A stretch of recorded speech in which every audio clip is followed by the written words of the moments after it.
Shalom. And we would like to start off by giving our honor and glory to Yahweh, Ba'ashem, Yahushua, Ba'ashem, Rakakwadash. All right, we also want to give double honors to our apostle, the great Millstone Ruel, and peace and blessings to the house of David the elect, man. And the reason why I got a smile on my face, because of two things, man. First, we're in a very beautiful time, man. We're in a transition of powers, man. We are living 2nd Ezra 6 and 7. But before I get to that point, all right, the other reason I'm smiling, because we got some very honorable guests here in our Mississippi camp, man. We got the brother from Vegas, all right, we got the brothers from Birmingham, all right, we got the brothers from Memphis, okay? But we are out here in a very interesting time, man. All right, and we are here in the transition of kingdoms, man. That's right. All right, and what you see on television is Esau fighting to maintain his kingdom, man.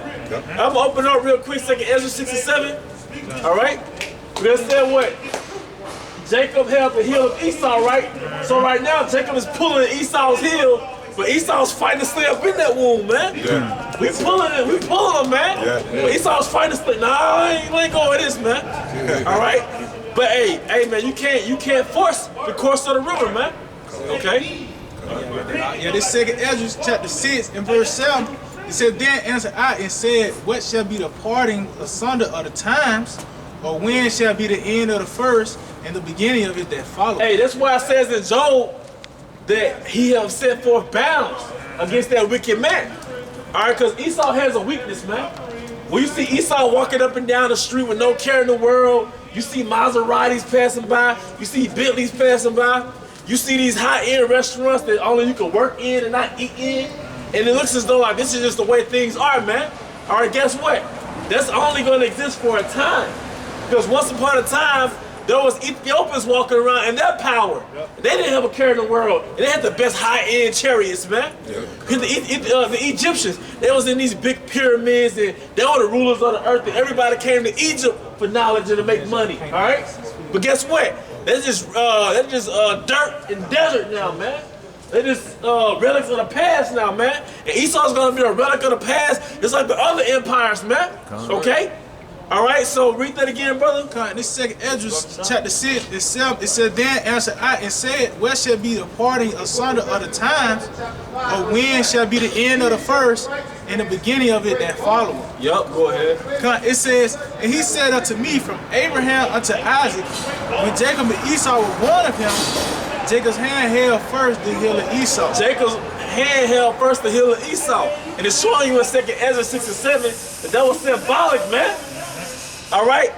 The fact that Esau is in power, and we know that Esau is a so-called white man, that already shows you who's the next person that's going to be in power. Because you got Moab fighting for power. You got other versions of Edomites who want to be in power, the Russians, the Germans. But the fact that Esau is in power is already indicative of who's going to be in power after him. It's telling you that Jacob held his heel. Now go ahead and continue that. It says, "For Esau is the end of the world, and Jacob is the beginning of it that follows." Esau is the end of the world, man. Esau was that last empire, man. Esau was that last beast, man. That fourth beast, and we at the foot of that fourth beast, man. We're at the foot of the Roman Empire, man.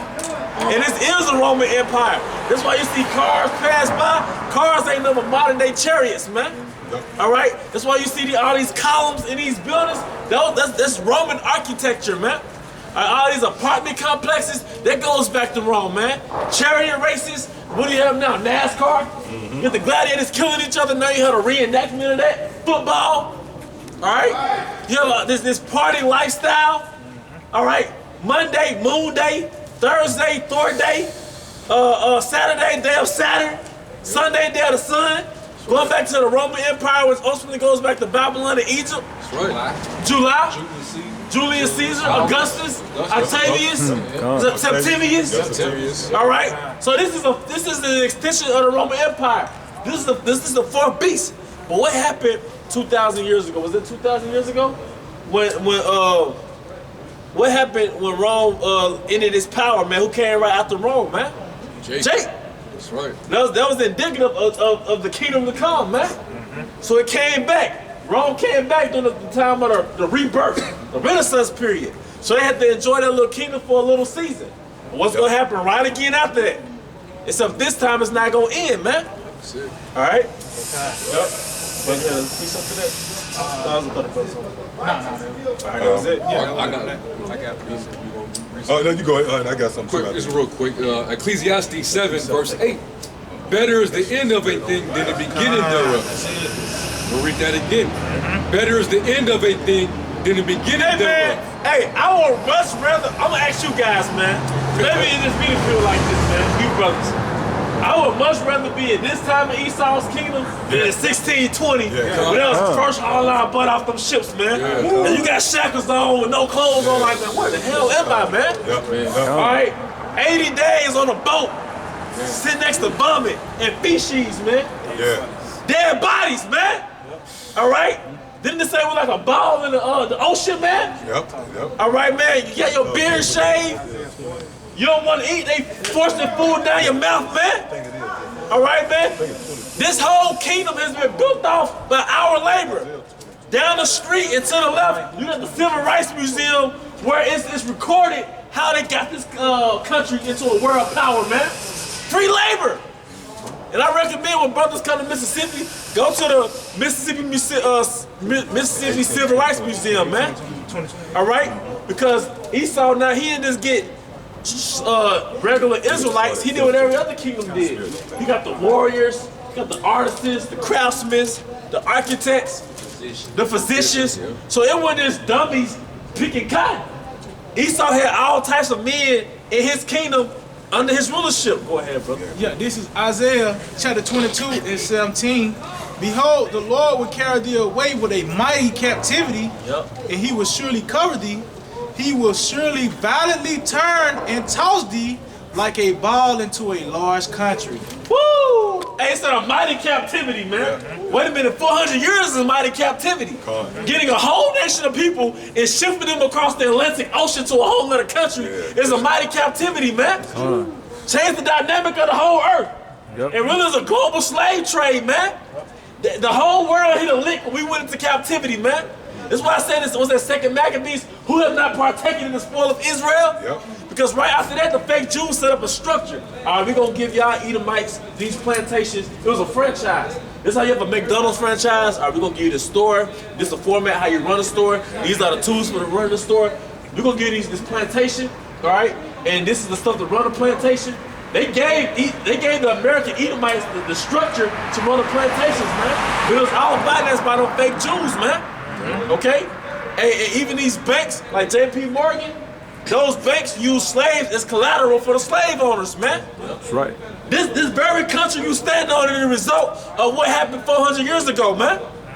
All right? I got a precept just to add what the brother saying about this is a mighty captivity, you know? It's Daniel 9 and 12, and he have confirmed his words, which he spake against us and against our judges that judged us, by bringing upon us a great evil, for under the whole heaven have not been done as have been done upon Jerusalem. Hey man, this is a great evil.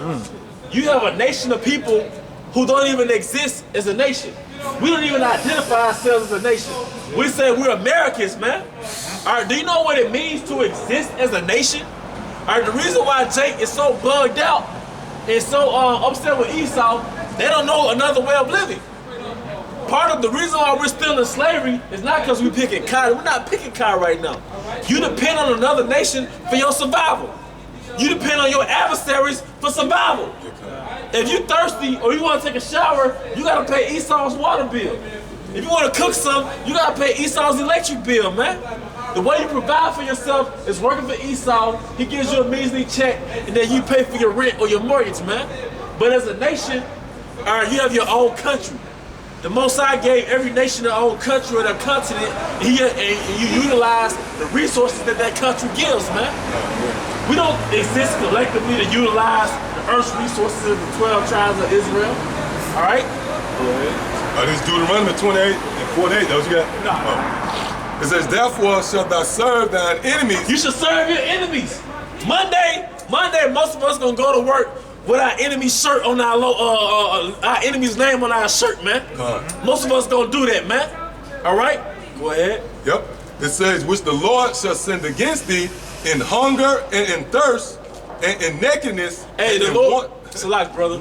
The Lord shall send against thee. Psalm 17:13. Deliver us from the wicked, O Lord, which is thy sword. The Most High sent Esau against us for disobeying the law, statutes, and commandments, man.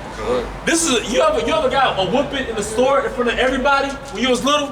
You ever got a beat down in the grocery store when you was little, man?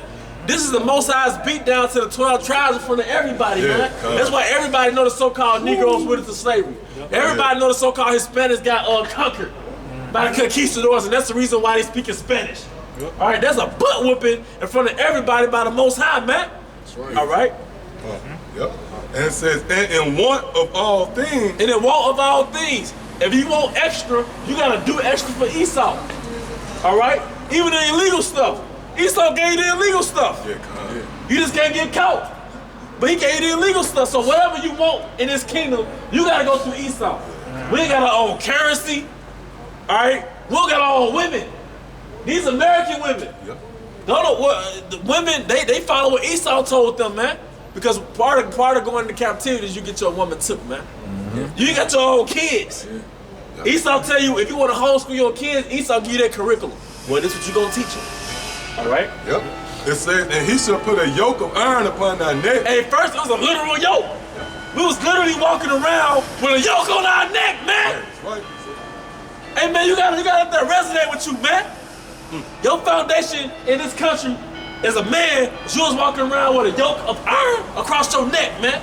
So you couldn't run away, man.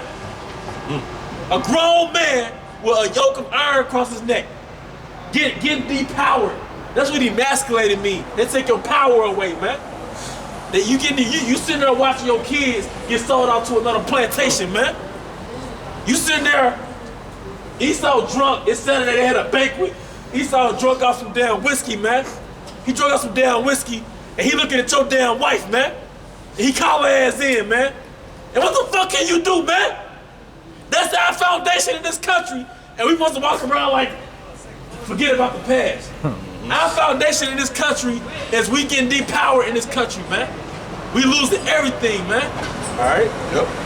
It says, and he shall put a yoke of iron upon thy neck. And now that yoke of iron is you working every day to pay bills, man.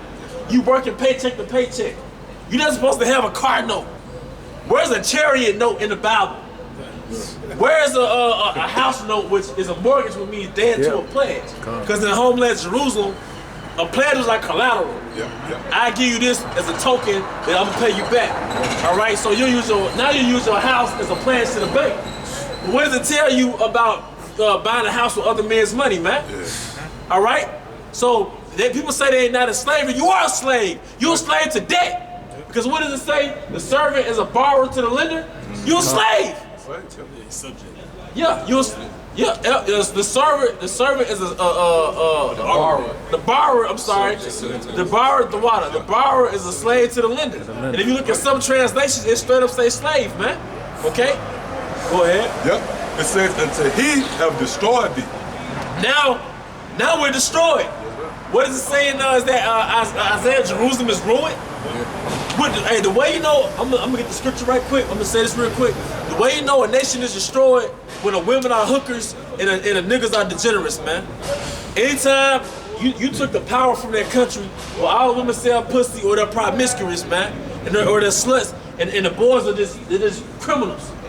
You go to any major city where Jake resides in the urban areas, there's a conquered people.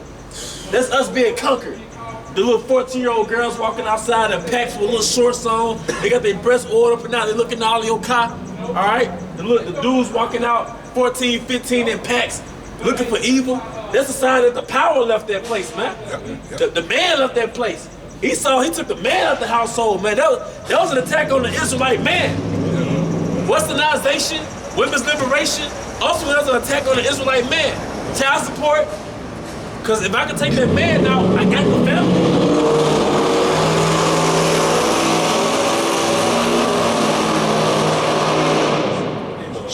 Spoke one of them niggas into existence. Yeah. Yeah, that motherfucker, That boy ain't gonna nowhere past 35 miles. Yeah, that what exactly. But Esau, now that I got the man out the house, I got the family, now what you got? Now what you got, the woman? The woman working for Esau now. The boy in jail. Boy 17, 18, the mama called the police on him, so he can't go to jail, so he won't get killed out here in the streets, man. All right? Or he up here working. He been hands and feet for some company, man. Or been a damn animal in a circus for Esau's entertainment. NFL, rapping. All right, go ahead, brother. Okay, if I may make a point, that Esau knew what he was doing to take the father out the household because the father is basically the connection between the family and the Most High. You go back to the order. You got the Most High, you got Yahweh Shai, you got the men, and then you got the women. When Esau got the men up out of the household, he took away that connection, man. Hey, as a matter of fact, let's get to back this brother up. 1 Corinthians 11. Yeah. 1 Corinthians 11, because, you got it, brother? I got a precept. Okay, go ahead with your precept. Yeah, this is Lamentations chapter 5. Let's start at 1, but let me just get to the point. Verse 3, it says, we are orphans and fatherless. Our mothers are as widows. And we are orphans and fatherless, man. What other nation is that talking about? Orphan means your parents are gone, right? Or fatherless means your parents are gone. Now, what happened to Jake, man? During the advent of heroin, the advent of 3 strikes rule, the advent of crack, child support, women's liberation, all those things took the man out of the household, man. So it's like as though you're fatherless. And a lot of Israelite sons are statistically fatherless. Going back to the statement that was made earlier, the sign that your nation is conquered when the women are promiscuous and the boys out here running wild. Because that's a sign that the discipline has left. All right, and statistically, if you look up the result of a fatherless household with daughters, it's gonna go into promiscuity. It's gonna go into those early pregnancies and stuff, man. It's gonna for the boys, it's gonna go into the incarceration rate, man. So if that's the case, why does Esau put so much energy in keeping us out? All right. It says, we have drunken our water for money. Yeah, you have drunk in your water. Your daily necessities that come from earth, you gotta pay for it, man. You gotta buy bottled water. And Esau got like 1,000 different brands of bottled water. Like